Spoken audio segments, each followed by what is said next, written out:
Olá, povo de Deus, povo amado do Senhor Jesus, mais uma palavrinha de Deus, que já tem como título O Nascimento de Moisés, Êxodo, capítulo 2. Ouça o que fala essa mensagem. Ouça com atenção e medite nessa palavra. Amém? E foi-se um varão da casa de Levi e casou-se com uma filha de Levi. E a mulher concebeu e teve um filho. E vendo que ele era formoso, escondeu-o 3 meses. Não podendo, porém, mais escondê-lo, tomou uma arca de juncos e a betumou com betume e pés e pondo nela o menino.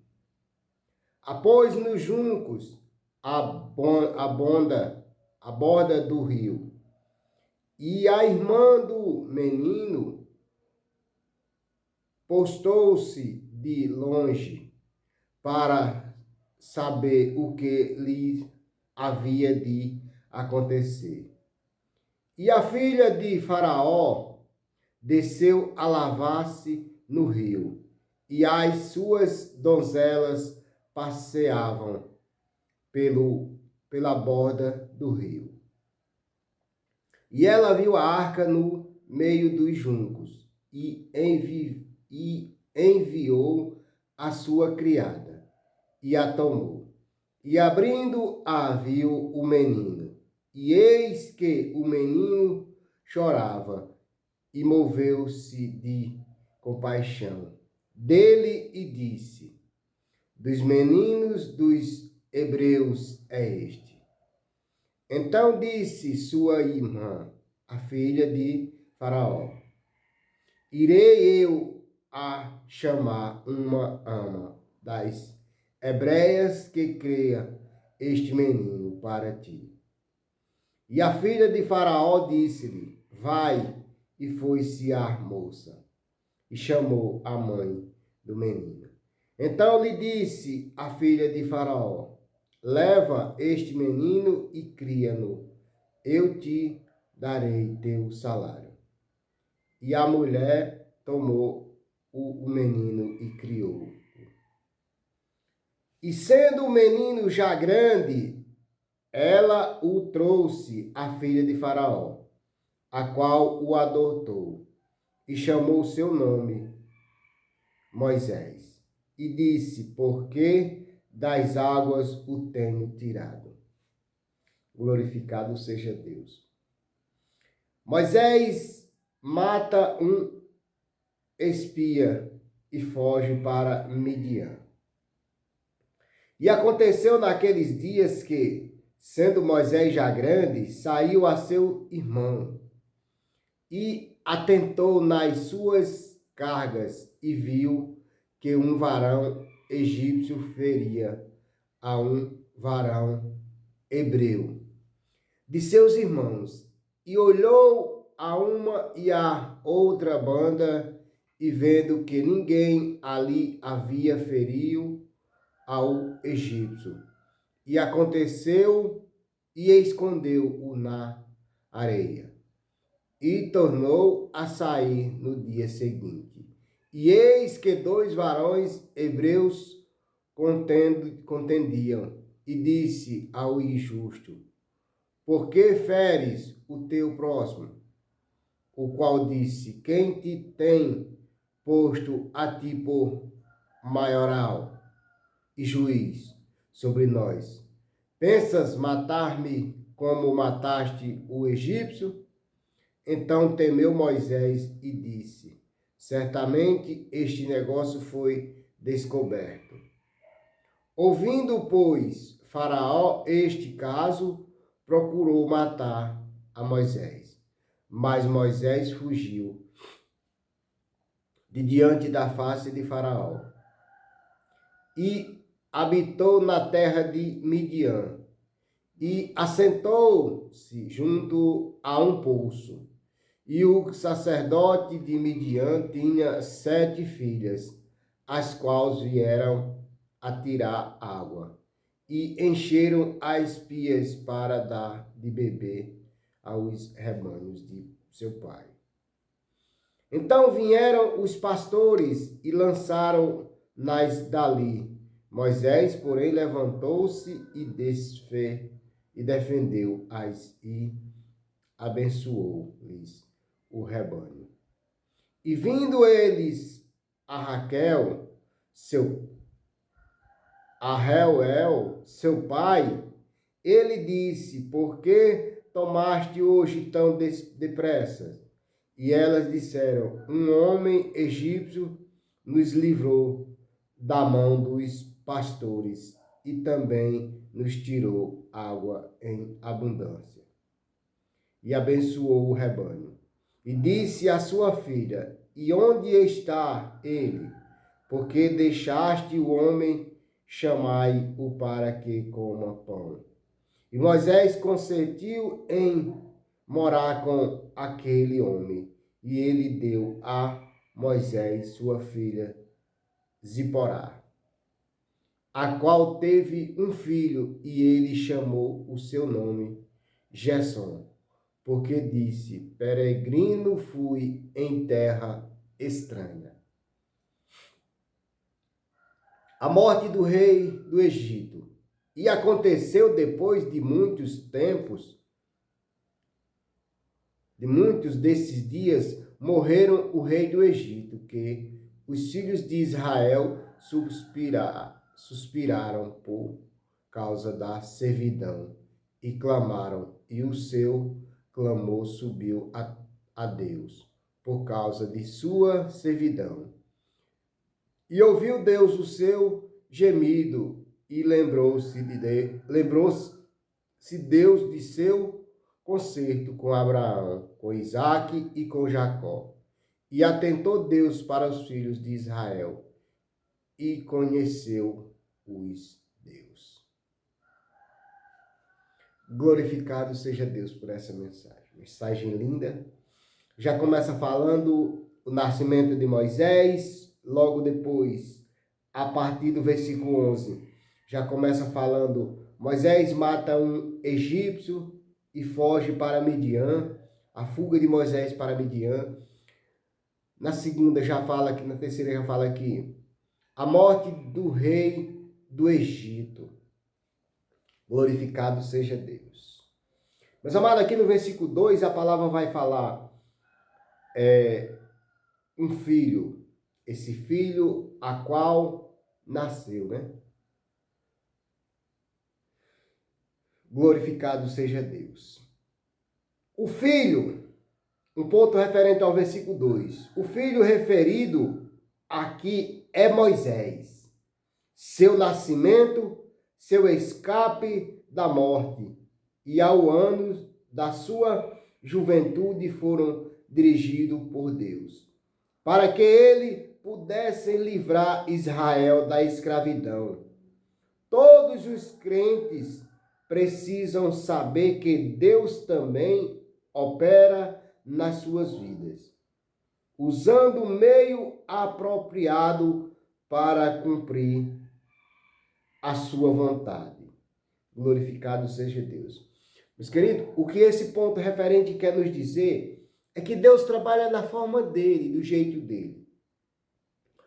Talvez o que está acontecendo na minha vida, na sua vida hoje, nós não as entendemos hoje, mas com certeza, se nós focarmos na palavra, se nós for fiel, se nós buscar verdadeiramente andar em sinceridade com o nosso Deus, com aquele que nós escolhemos como Senhor e Salvador das nossas vidas, nós possamos mais na frente entender os cuidados de Deus para com cada um de nós, do jeito dele, da forma dele. Porque Deus trabalha de uma forma para que nós não venhamos entender, para que nós não digamos que foram por mérito nosso.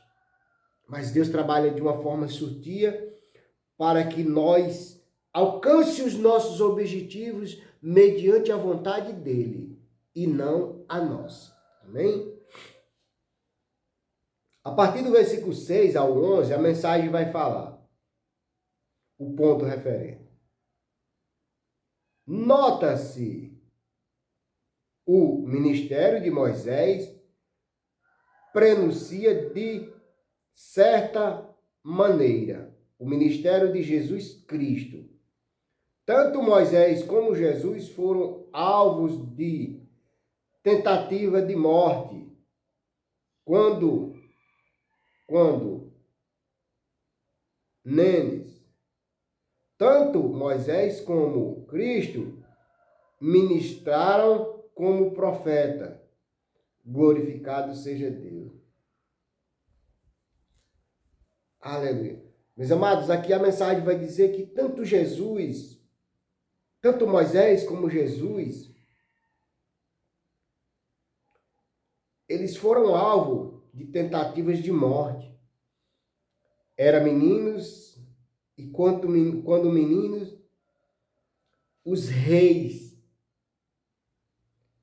de Faraó o tentaram matar. Mas quando Deus tem propósito, não acontece nada fora do propósito dele. Livraram o povo da escravidão. O povo foram libertos por Moisés da sua escravidão. Moisés o livrou muitos da escravidão. Com Jesus não é diferente. O que Jesus fez e faz é maravilhoso. Todos os dias Jesus nos chama para que nós saia do caminho largo e venha para o caminho estreito, para que nós possamos gozar a vida eterna. Todo dia Ele nos chama, que nós abandone as coisas carnais e volte-se para Ele, para que nós receba a nossa coroa que Ele tem preparado para cada um de nós. Instauraram um concerto. Hebreus 8, do 5 ao 13. A partir do versículo 12, o ponto referente vai falar a disposição de Moisés de identificar-se com o povo de Deus e defender os hebreus. Oprimidos demonstram sua fé em Deus.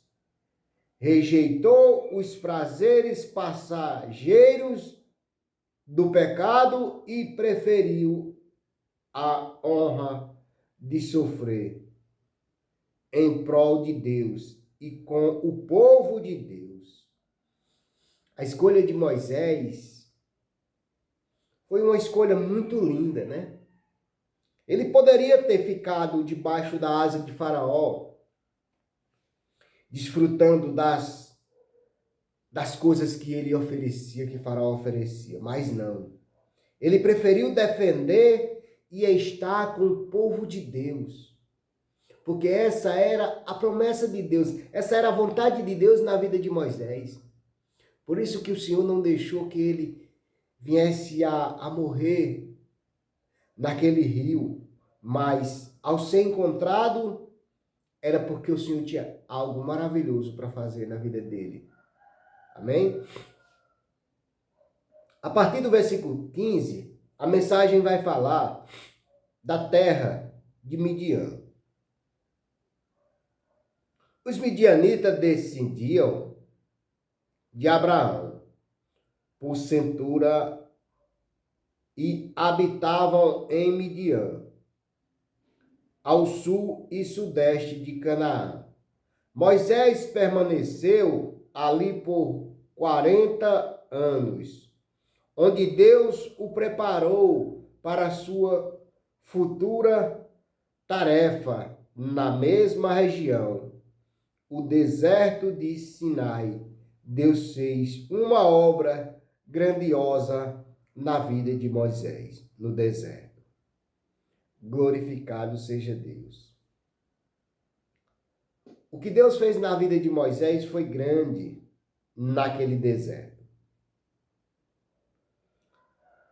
Aleluia. Porque quando Deus tem algo, tem propósito nas nossas vidas, tudo acontece da forma dele, conforme o jeito dele, para que nenhum de nós se ache capacitado de fazer o que queremos, e sim capacitado em fazer a vontade de Deus.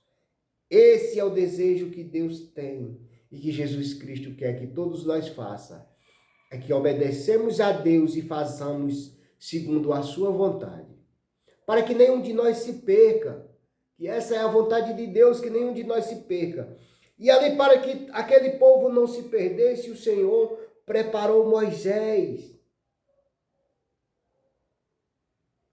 para que ele fosse o salvador daquela pátria, daquele povo sofrido, daquele povo angustiado, daquele povo ferido, daquele povo massacrado.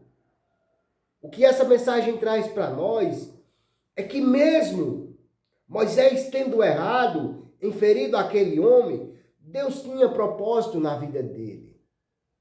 Ele começou defendendo e de repentemente quis também corrigir aqueles homens. De repentemente um deles vai e fala: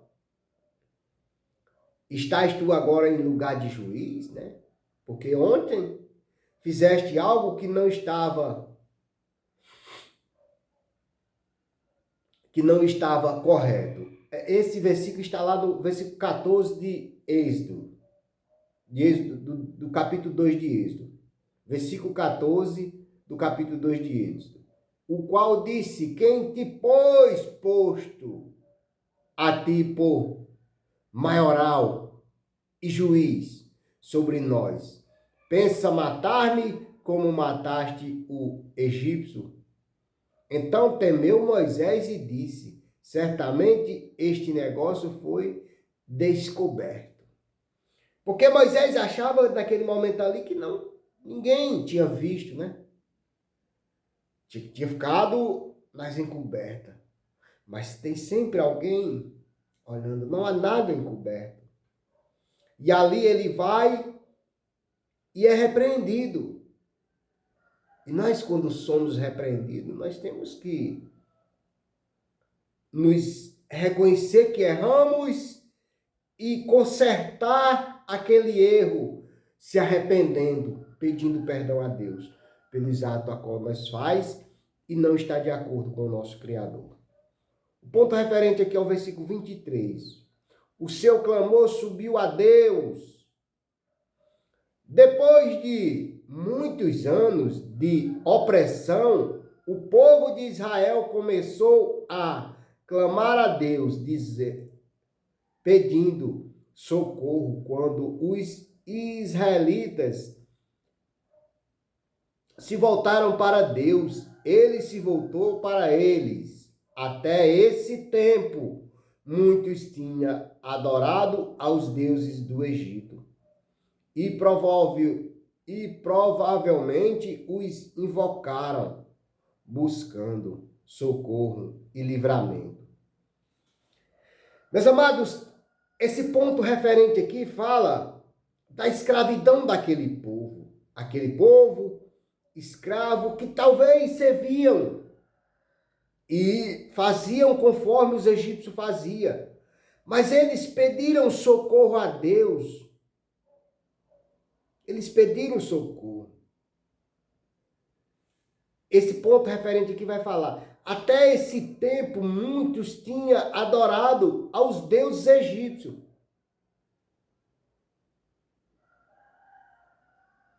E provavelmente o invocado em busca de livramento. Mas só Deus tinha o livramento e tinha o resgate do seu povo. Porque o Senhor sabe o tempo de nos resgatar. O Senhor fala lá em Eclesiastes que há para todas as coisas um tempo determinado por Deus. E aquele tempo ali era o tempo preciso em que aquele povo saísse da escravidão. Por isso que o Senhor enviou a Moisés. Amém? Se você está aí cansado, oprimido e sobrecarregado, lembre-se. Jesus é o caminho, Jesus é a verdade e Jesus é a vida. Não tem outro caminho a não ser Jesus Cristo. Ele diz também, ninguém vai ao Pai a não ser por mim. Todos temos que passar mediante a face do nosso Senhor e Salvador Jesus Cristo, para que Ele nos conduza ao Pai. Talvez você esteja aí cansado, oprimido, aí você diga, irmão, você não sabe o tamanho da minha dor, o tamanho da minha angústia. Aí eu te pergunto, você também não sabe o tamanho da minha?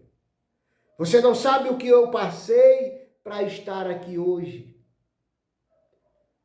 Quantas vezes eu não clamei, mas Deus tinha o momento certo, o tempo certo de me resgatar, para que hoje eu estivesse aqui trazendo essa mensagenzinha de Deus ao seu coração. O que essa mensagem traz para mim e para você é que mediante a situação em que nós esteja, se nós continuarmos firmes, o Senhor chegará com o resgate de todas as aflições a qual nós temos enfrentado. O Senhor não deixa nós permanecer no sofrimento. É porque Ele tem o seu tempo determinado para todas as coisas. E há de chegar o tempo em que o Senhor chegará com providência na minha vida, na sua vida, na minha casa e na sua casa, na minha família e na sua família. Amém? Que Deus em Cristo Jesus possa abençoar a sua vida. Fique com essa mensagenzinha no seu coração e absorva ela. Êxodo capítulo 2, versículo do 1 ao 25. Querido Deus, Pai maravilhoso, graças te dou pela leiturinha de mais uma palavra. Graças te dou pelos alguns pontos referentes aqui a essa mensagem. Glorificado seja Deus para todo o sempre. Pai querido, Pai amado, chega nos presídios, chega nos hospitais, chega nos lares dos idosos, chega, meu Pai, nas casas de apoio para o jovem infrator, para os adolescentes, chega, Pai, em nome de Jesus, curando e libertando a todos. Pai querido, chega na minha vizinhança, abençoando eles, abençoando o vizinho de lado, de frente, de todos os lados, meu Pai. Abençoa o povo desse bairro, dessa cidade, desse estado, desse país, de todos os países, do Rio Grande do Sul, meu Pai, que se encontra em causa. Abençoa, meu Pai, outros países, outros estados que se encontram em situação difícil, que o Senhor chegue com providência divina. Em nome de Jesus. Amém. E graças a Deus.